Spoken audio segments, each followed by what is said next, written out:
I've said on a number of occasions, if somebody comes in and robs your family blind and leaves you with an empty house, you don't simply sit inside the four walls and give thanks that you've got the four walls and do nothing about all of your possessions that have disappeared. Tamara Ugolini here with Rebel News to bring you a recent court filing by the organization called Free to Fly Canada. It's comprised of Canadian aviation professionals and passengers alike coming together in defense of freedom of movement.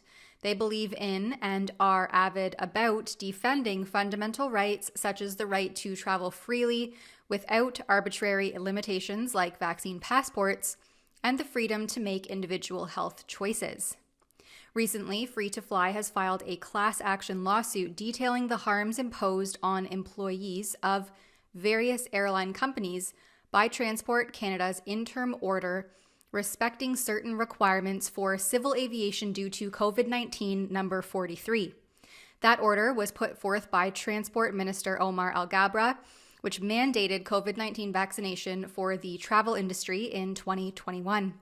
And joining me now to discuss this proceeding is one of the plaintiffs, Greg Hill, a captain employed with Air Canada for nearly 2 decades, with a clear record, who was arbitrarily denied gainful employment due to Alghabra's order that disregarded the established contractual employment of himself and thousands of others. Check it out. Thanks so much, Greg, for joining me to discuss this recent class action lawsuit that you and a few other plaintiffs have filed. And I noticed here that you target it to the King, so King Charles, because obviously Canada is part of the monarchy, so it ties back to Great Britain, but also Transport Minister Omar Alghabra. And I wondered right off the bat, why was it that you chose those two defendants and not Prime Minister Justin Trudeau himself?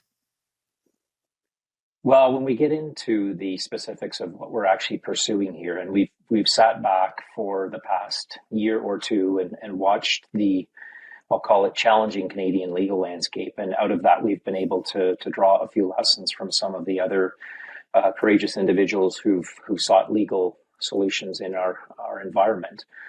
This is fairly narrowly targeted, and I would say the foremost thing that we want to focus on here is what's called inducement. And inducement, the word induce itself means essentially to persuade or influence somebody. So that was done via Transport Canada's interim order. That the long-winded word for it is interim order respecting certain requirements for civil aviation due to COVID-19.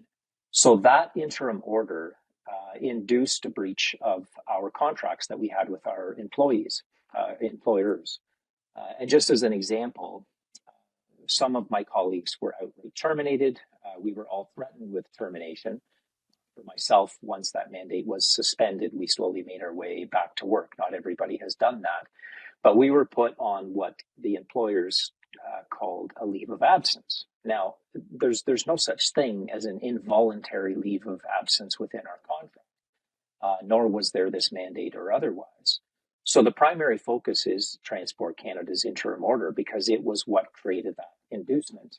And can you elaborate on the inducement, what that means in terms of the legal landscape in Canada, what you've seen happen before versus what you're going for here?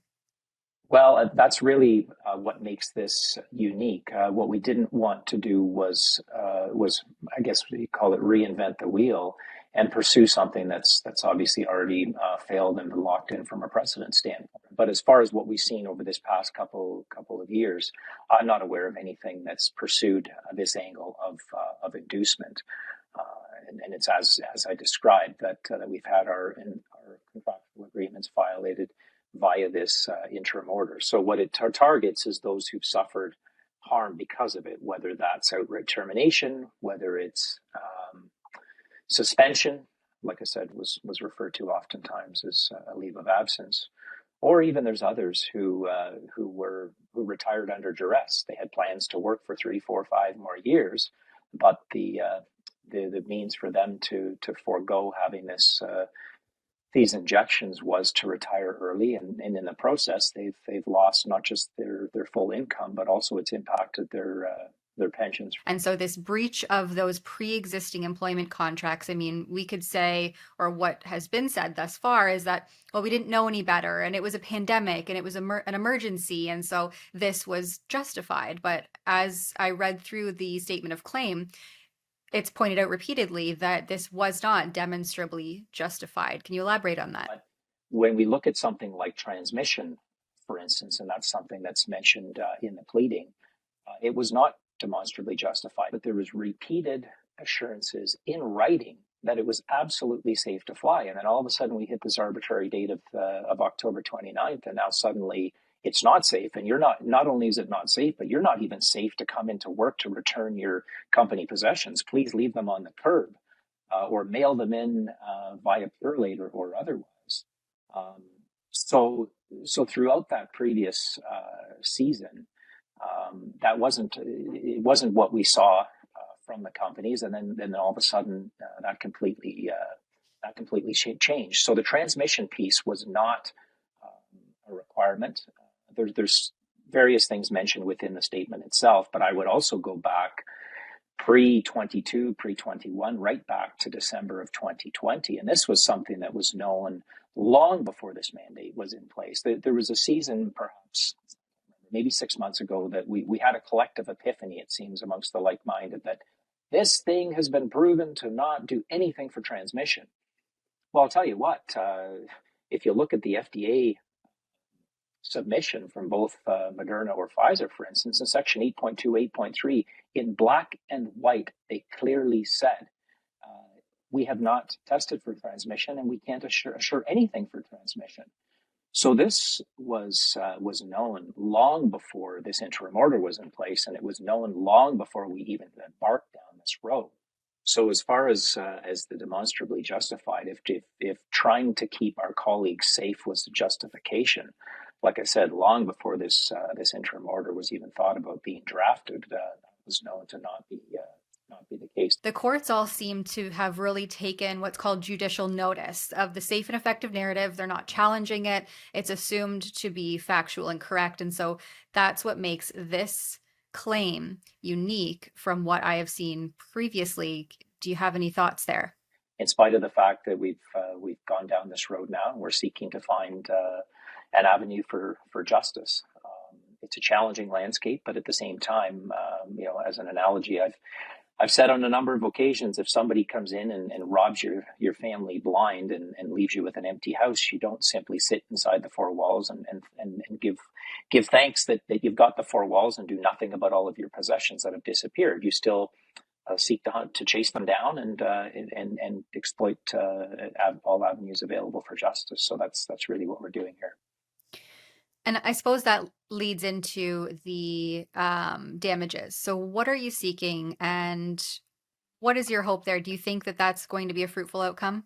So some of them are meant to be compensatory for lost income and otherwise. Others are meant to really ensure that this doesn't happen again. And when you pursue justice, ultimately, I think if you're doing it ethically, you're not doing it because you're looking for a personal payout. And I can assure you that anybody behind the scenes with this, that's not what we're about. We want to ensure that we live in a country where this doesn't happen again.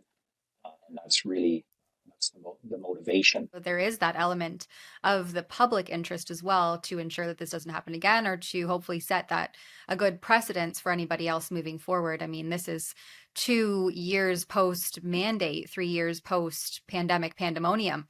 And it seems, that the wheels of justice are slower turning than ever before.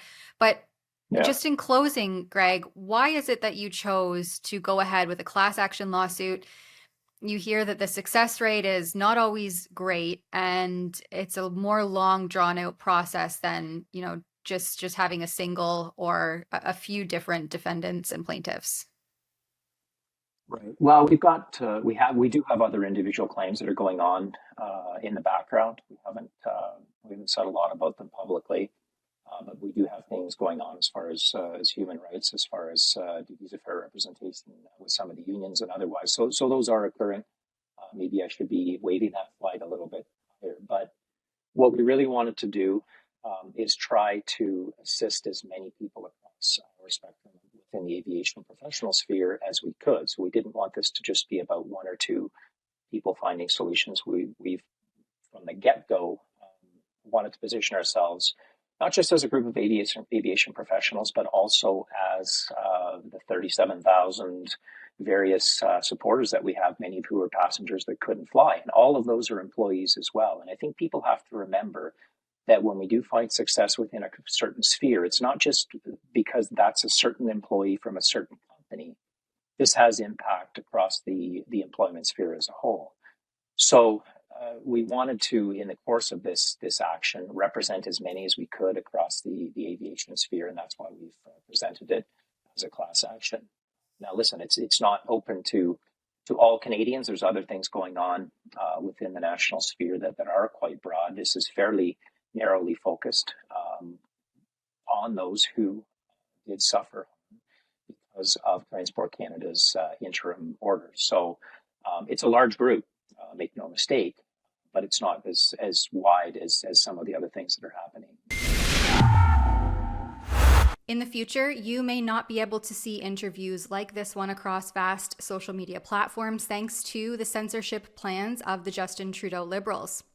If you believe that freedom of the press is a fundamental cornerstone of a democracy, then please head over to our special website at stopthecensorship.ca and sign our petition. There you can also stay up to date with all of our reports to learn more. That's stopthecensorship.ca.